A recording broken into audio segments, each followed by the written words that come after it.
সমস্ত জায়গার পাশাপাশি ইটাহার ব্লকেও আনুষ্ঠানিকভাবে শুরু হলো বিজেপি সরকারের অন্নপূর্ণা ভান্ডারের আর্থিক সুবিধা প্রদানের প্রক্রিয়া। বুধবার ইটাহার ব্লক প্রশাসনের পক্ষ থেকে এই কর্মসূচির আয়োজন করা হয় বিডিও অফিস প্রাঙ্গণে। নবান্ন থেকে রাজ্যের মুখ্যমন্ত্রী শুভেন্দু অধিকারী ভার্চুয়ালি এই কর্মসূচির সূচনা করে। প্রথম ধাপে 28,25,729 জন উপভোক্তাকে সরকারি ব্যাংক অ্যাকাউন্টে ডিবিটির মাধ্যমে 3,000 টাকার আর্থিক সহায়তা প্রদান করেন। সেই মতো ইটাহার ব্লকে প্রায় 10,000 উপভোক্তাকে এই সুবিধা প্রদান করা হয়। এদিনের কর্মসূচিতে উপস্থিত ছিলেন বিধায়ক মোশাররফ হোসেন, বিডিও দিব্যেন্দু সরকার, পঞ্চায়েত সমিতির সভাপতি রীনা সরকার, পঞ্চায়েত সমিতির কর্মাধ্যক্ষ পূজা দাস সহ অন্যান্য জনপ্রতিনিধিরা।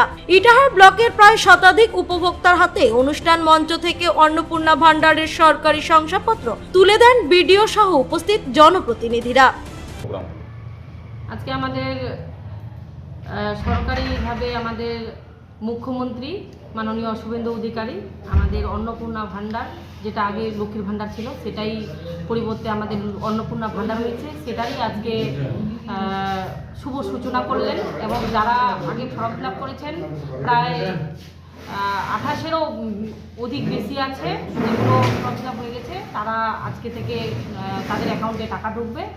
এবং যারা এখনো করেনি তারাও অ্যাপ্লিকেশন করবে এবং তাদেরও অ্যাকাউন্টে এই 3,000 টাকা করে ঢুকবে। আজকে ভিডিও আর আমাদের সঙ্গে উপস্থিত ছিলেন আমাদের বিডিও অফিসের বিডিও সাহেব এবং জয়েন্ট বিডিও সাহেব, সঙ্গে আমাদের বিধায়ক মোশাররফ দা এবং আমাদের পঞ্চায়েত সমিতির সকল কর্মাধ্যক্ষরা ছিলেন, পঞ্চায়েত সমিতির জনপ্রতিনিধি মেম্বাররা ছিলেন, সবাই ছিলাম আমরা একসাথে।